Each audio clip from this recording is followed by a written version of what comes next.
In the previous module, we introduced e to the x as the result of a limiting process applied to compound interest.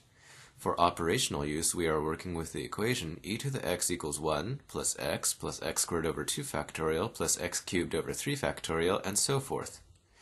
In the following modules, we show some examples of ways in which e to the x behaves like exponentiation, probably described to you during pre-algebra, algebra, or pre-calculus. E to the 0, like other numbers taken to the 0 power, is 1. The pth power of e to the x is e to the px. E to the x times e to the y is e to the x plus y. The number that e appears to be even has a value.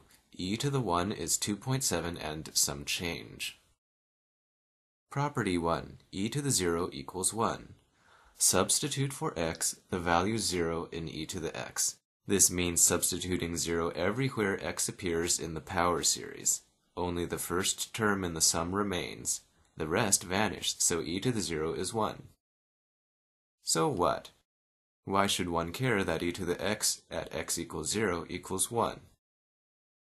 Well, recall from pre-algebra that a number, here let's call that number b, taken to the 0th power equals 1. You can think of 0 as 1 minus 1, which is like having b to the 1 times b to the negative 1. The b to the 1 is one factor of b in the numerator, and the negative power corresponds to a copy of b in the denominator. b over b equals 1.